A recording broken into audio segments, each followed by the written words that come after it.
Hello जय हिंद दोस्तों, मैं राहुल सिंह राहुल वाईफाई स्टडी में आपका बहुत बहुत स्वागत करता हूं। आज 20 अगस्त 2020 है और 20 अगस्त 2020 की सबसे महत्वपूर्ण खबर। जी हां, एक ऐतिहासिक परिवर्तन किया गया है प्रतियोगी परीक्षाओं के दृष्टिकोण से। अगर देखा जाए तो मोदी सरकार का एक बहुत ही बड़ा फैसला निकल के आया है। ये प्रक्रिया काफ़ी दिनों से चर्चा में थी और उसे कैबिनेट की मंजूरी मिल चुकी है। यानी आप स्क्रीन पर देख सकते हैं, एसएससी, बैंक, रेलवे सभी के लिए अब होगा कॉमन एलिजिबिलिटी टेस्ट यानी सीईटी। बात करेंगे यूपीपीएससी आरओ 2016 के संबंध में। दरोगा भर्ती 9534 पद भर्ती प्रक्रिया लगभग अब शुरू होने वाली है, क्योंकि जो प्रक्रियाएं थी बिड को लेकर के, चयन को लेकर के एजेंसी का, वो लगभग पूरी हो चुकी हैं। यूपीटी पीएससी से क्या खबरें हैं इसके सामने खबर बताई जाएगी। और इलाहाबाद हाईकोर्ट 2020, जैसा कि आप लोग जानते हैं, सॉरी बात किया जाए 2019 का, तो अभी तक जूनियर असिस्टेंट और ग्रुप डी की भर्ती नहीं आई है। उसके सामने प्रक्रियाएँ कहाँ तक पहुँची हैं, इन सब चीज़ों के बारे में चर्चा की जाएगी इस वीडियो सेशन में। तो आगे बढ़ेंगे खबरों में, लेकिन उससे पहले चैनल पर अगर आप पहली बार आए हैं तो प्लीज़ चैनल को जो सब्सक्राइब कर लें, साथ में बेल आइकॉन की घंटी प्रेस कर लें, ताकि अधीनस्थ सेवा चयन आयोग के साथ साथ लोक सेवा आयोग उत्तर प्रदेश प्रयागराज, आरआरबी, एनटीपीसी और आरसी ग्रुप डी के साथ उत्तर प्रदेश पुलिस भर्ती प्रोन्नति बोर्ड की प्रत्येक महत्वपूर्ण खबर आप तक राहुल वाईफाई चैनल के माध्यम से पहुंचाई जा सके। तो चलिए बढ़ते हैं खबरों में आगे और बात कर लेते हैं पहले मोदी सरकार के बहुत बड़े फैसले को लेकर के।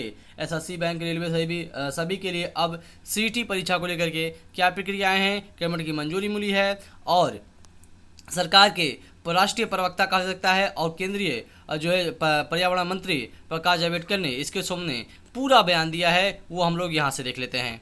ये आप देख सकते हैं, ये खबरें तो कल ही की हैं, लेकिन आज जो आपको विस्तृत रूप से यहाँ बताई जा रही है, आप देख सकते हैं केंद्रीय मंत्रिमंडल ने नेशनल रिक्रूटमेंट एजेंसी के गठन को मंजूरी दे दी है। सरकारी नौकरियों के लिए अब एक ही परीक्षा कराई जाएगी पूरे देश में। ये इस चीज़ को ध्यान देना है, स्टेट का इससे कोई मतलब नहीं है। स्टेट गवर्नमेंट की जो नौकरियाँ होंगी उससे मतलब नहीं, केवल सेंट्रल से मतलब है। केंद्र सरकार ने सरकारी नौकरियों भर्ती के नेशनल रिक्रूटमेंट एजेंसी यानी एनआरए के गठन को मंजूरी दे दी है। एनआरए केंद्र की सरकारी नौकरियों के लिए कॉमन एलिजिबिलिटी टेस्ट यानी सीईटी कराएगी और इससे करीब 2.5 करोड़ उम्मीदवारों को एक से अधिक परीक्षाओं में बैठने में छुटकारा मिलेगा। इसकी शुरुआत अभी रेलवे, बैंकिंग और एसएससी की परीक्षाओं को मिलाने से होगी। बाद में अन्य परीक्षाएं भी शामिल इसमें की जाएंगी। प्रधानमंत्री नरेंद्र मोदी की अध्यक्षता में बुधवार को ही मंत्रिमंडल की बैठक में यह निर्णय लिया गया है। सूचना और प्रसारण मंत्री प्रकाश जावड़ेकर और कार्मिक राज्य मंत्री डॉक्टर जितेंद्र सिंह ने बताया कि एनआरए साल में 2 बार कॉमन सीईटी आयोजित कराएगी। अब देख सकते हैं, ये साल में 2 बार यानी प्रत्येक 6 माह पर ये परीक्षाएं आपकी आयोजित कराई जाएंगी। 3 साल का मेरिट आपका मान होगा, यानी टीटी सर्टिफिकेट आपको पता होगा ना। बस आप देख सकते हैं 3 साल के लिए आपकी जो मेरिट बनेगी वो मान होगी। अभी रेलवे, बैंकिंग तथा एसएससी द्वारा आयोजित आरंभिक परीक्षाओं को मर्ज किया जाएगा। इनमें ग्रुप बी और ग्रुप सी के 1.25 लाख पदों के लिए करीब 2.5 करोड़ उम्मीदवार बैठेंगे। सीईटी में सफल उम्मीदवारों की मेरिट लिस्ट बनेगी जो 3 साल तक मान्य रहेगी। स्कोर बेहतर करने के लिए आप दोबारा भी परीक्षा दे सकते हैं।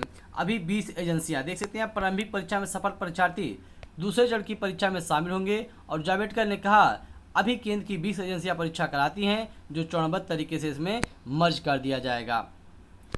अब देख सकते हैं प्रधानमंत्री नरेंद्र मोदी का क्या वक्तव्य आया है। आप देखते हैं कि नेशनल रिक्रूटमेंट एजेंसी का गठन करोड़ों युवाओं के लिए वरदान साबित होगा। एक परीक्षा होने से परीक्षार्थियों को आसानी के साथ साथ समय और संसाधनों की भी बचत होगी और इससे पूरी प्रक्रिया में पारदर्शिता भी सुनिश्चित होगी। इसकी जो मुख्यालय होंगे वो नई दिल्ली में होंगे। एनआरए नेशनल रिक्रूटमेंट एजेंसी एक स्वायत्त संस्थान होगा जिसका मुख्यालय दिल्ली में होगा और इसका अध्यक्ष सचिव स्तर का अफसर होगा। देश भर में 1000 परीक्षा केंद्रों की स्थापना की जाएगी और प्रारंभिक परीक्षा 12 क्षेत्रीय भाषाओं में होगी और एनआरए के गठन पर करीब 1517 करोड़ रुपए का खर्च भी आएगा। तो एक महत्वपूर्ण चीज़ जो इसके संबंध में इसके गठन को लेकर के है, यानी इसका हेड ऑफिस दिल्ली में होगा, 12 क्षेत्रीय भाषाओं में आपकी परीक्षा होगी और 1517 करोड़ रुपये इस जो है प्रक्रिया में बनाने में खर्च होंगे। अब इस कवायद के फ़ायदे क्या हैं ये भी जान लेना आपको ज़रूरी है। तो सबसे बड़ी चीज़ आप देख सकते हैं सॉरी कि उम्मीदवारों को अलग अलग आरंभिक परीक्षाओं से मुक्ति मिलेगी। एक दिन कई परीक्षाएं साथ होने पर परीक्षा छोड़ने की समस्या खत्म होगी। आपने देखा होगा अक्सर कई परीक्षाओं में एक ही दिन परीक्षाएं हमारी पड़ जाती हैं, हमें छोड़ना पड़ता है। और परीक्षा केंद्र शहरों के साथ हर जिले मुख्यालय पर भी होंगे। समूह बी सी की अर्हता समान होती है, लेकिन बोर्ड पैटर्न अलग होने से अलग अलग प्रकार से तैयारी करनी पड़ती है। एक परीक्षा होने से एक ही किस्म की तैयारी आपको करनी होगी। उम्मीदवारों की सबसे महत्वपूर्ण चीज़ फीस की बचत होगी, यानी आपके अलग अलग फॉर्म आएंगे, वो उस फीस से आप बच पाएंगे। तो एक महत्वपूर्ण फैसला सेंट्रल गवर्नमेंट के द्वारा, मोदी सरकार के द्वारा ले लिया गया है और केंद्रीय मंत्रिमंडल ने नेशनल रिक्रूटमेंट एजेंसी के गठन को मंजूरी दे दी है।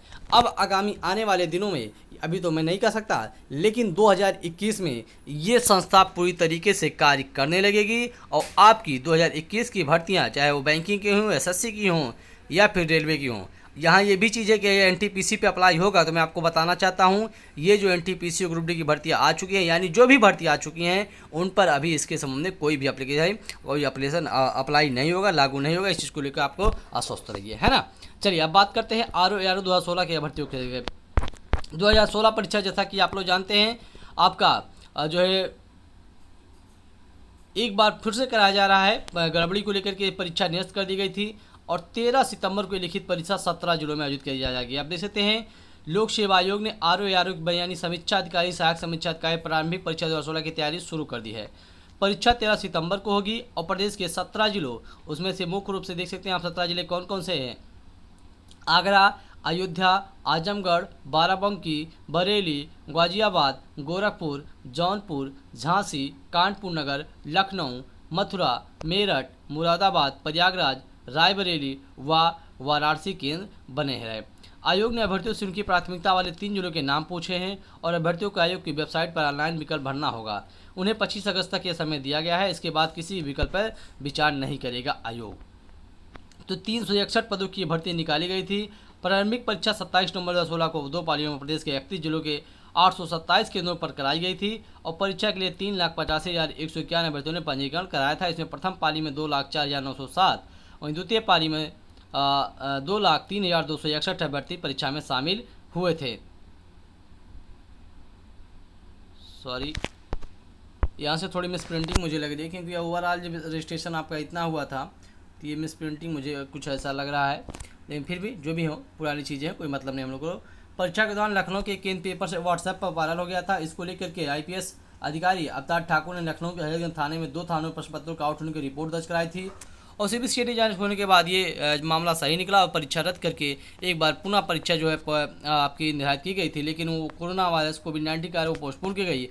अब जो नया अपडेट है वो 13 सितंबर को तय किया गया है, यानी आज आपका 20 अगस्त हो चुका है और 10 से मान के चलिए 20 दिन आपके पास और हैं और इस 20 दिन में निश्चित तौर पर आप अपनी पूरी ताकत झोंकने की तैयारी में लगे होंगे। आई होप तो आप लोग तैयारी बनाए रखिए। और अगर आप सेंटर को लेकर के बदलाव करना चाहते हैं अपने एग्जाम सेंटर को लेकर के, तो आप लोग को ऑफिशियली साइट पर जाना होगा, UPPSC है ना .gov.in पर जाएंगे आप, वहाँ पर दिख रहा होगा साइड में राइट हैंड पर, उसको प्रेस करके अपनी जो इन्फॉर्मेशन है वो देने के बाद सेंटर आप चेंज कर सकते हैं। ओके, तो ये महत्वपूर्ण खबर थी UPPSC के सामने। आगे बढ़ते हैं खबरों में, हम लोग आगे बात करते हैं दरोगा भर्ती को लेकर के। मैं आपको बताना चाहता हूँ दरोगा भर्ती आज 20 तारीख है और 20 तारीख को ही ये प्रक्रिया पूरी होने को थी, लेकिन 24 तारीख को ये बढ़ा दी गई है, यानी 24 तारीख को 100% पूरा कंफर्म हो जाएगा कि पूरी प्रक्रिया को लेकर के कौन कौन जिम्मेदारी आपकी निभाएगा, कौन कौन से एजेंसी निभाएंगे। जैसा कि आप लोग जानते हैं दौड़ का लेकर के और भी जो प्रक्रिया होती है क्वेश्चन को लेकर के, यानी परीक्षा को लेकर के, तो CBT के जो वो निर्धारण हो चुका है। पुरानी एजेंसी यानी TCS कराएगी जो 2016 की भर्ती कराई थी और 9,534 की प्रक्रिया अब पूरी होने वाली है। और मैं आपको ये भी बताना चाहता हूँ कि ऑनलाइन आवेदन सितंबर के पहले या दूसरे सप्ताह में शुरू भी करा दिया जाने के पूरे चांसेस दिख रहे हैं 9,534 पदों के लिए, है ना। बात करेंगे UPSSC न्यूज। जी हाँ, उत्तर प्रदेश अधीनस्थ सेवा चयन आयोग के बारे में। तो उत्तर प्रदेश अधीनस्थ सेवा चयन आयोग के बारे में बात किया जाए तो अभी रिजल्ट को लेकर के ही तैयारियां चल रही हैं। कोई अभी भर्ती के संबंध में ऐसी कोई खबर नहीं मिले कि नई भर्ती विज्ञापन अभी जारी की जाएगी। हाँ, अब परीक्षाओं को लेकर के भी अधीनस्थ सेवा चयन आयोग तैयारियां शुरू कर दिया है और सितंबर माह में आपको मैं बताना चाहता हूँ आपका लोअर PCS का मेंस भी कराया जा सकता है, सितंबर माह में कराया जा सकता है और अक्टूबर में आयोग 2 से 3 परीक्षाएं कराने की पूरी तैयारी में लगा हुआ है। क्योंकि अब नई भर्ती को लेकर के प्रक्रिया थोड़ा सुलभ हो तो केवल और केवल रिजल्ट और आपके एग्जामिनेशन को लेकर के आयोग में कार्य इस वक्त चल रहे हैं और संभवतः आगामी आने वाले दिनों में यानी आज या कल कोई रिजल्ट भी अधीनस्थ सेवा चयन आयोग के द्वारा जारी किया जा सकता है। क्योंकि अधीनस्थ सेवा चयन आयोग के बारे में कुछ अभी कह पाना जल्दीबाजी होता है रिजल्ट को लेकर के। खास तौर पर आपका इंटरव्यू, जैसा कि आप लोग जानते हैं, 1 सितंबर से 4 सितंबर तक चल रहेगा बैकलॉग जूनियर असिस्टेंट का। अब हम बात करेंगे इलाहाबाद हाई कोर्ट को लेकर के।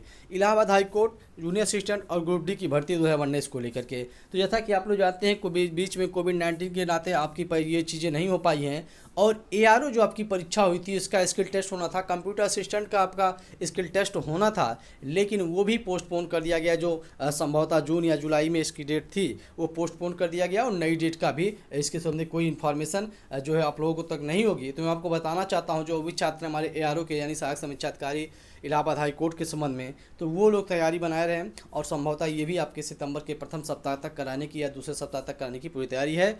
और तीसरे या फिर चौथे सप्ताह में यानी इस चीज़ को मैं आपको यहाँ बताना चाहता हूँ, जैसे ये प्रक्रिया एआरओ की और कंप्यूटर असिस्टेंट की स्किल टेस्ट कंप्लीट हुआ, वैसे ही उसके पूर्व 10 से 15 दिन 20 दिन के बाद आपको जूनियर असिस्टेंट और ग्रुप डी की भर्ती इलाहाबाद हाई कोर्ट के वेबसाइट पर देखने को मिल जाएगी रिक्रूटमेंट सेक्शन में। तो आप लोग इस चीज़ को लिए भी आश्वस्त रहिए कि जूनियर असिस्टेंट और ग्रुप डी की भर्ती 2020 में इलाहाबाद हाई कोर्ट के द्वारा जारी की जाएगी, और संभवतः ये वैकेंसी भी 200,000 के आसपास हो सकती है ग्रुप डी और जूनियर असिस्टेंट को मिला करके। तो ये कुछ महत्वपूर्ण खबरें थी जो 20 अगस्त 2020 के संबंधित थी, प्रतियोगी परीक्षाओं के पॉइंट ऑफ व्यू से वेरी वेरी स्पेशल थे। आई होप ये वीडियो सेशन आपको अच्छा लगा होगा, तो प्लीज़ आप लोग वीडियो को ज़रूर लाइक कर दीजिएगा, है ना, और शेयर करना तो बिल्कुल मत भूलिएगा। आप लोग इस वीडियो को ज़रूर शेयर कर दीजिएगा। तो ऐसे मिलते हैं हम कल यानी 21 अगस्त को सुबह में आपके लिए सभी को आपके सभी इन्फॉर्मेशन लेकर के प्रतियोगी परीक्षाओं के पॉइंट ऑफ व्यू से। तब तक के लिए धन्यवाद, नमस्कार, जय हिंद, जय भारत।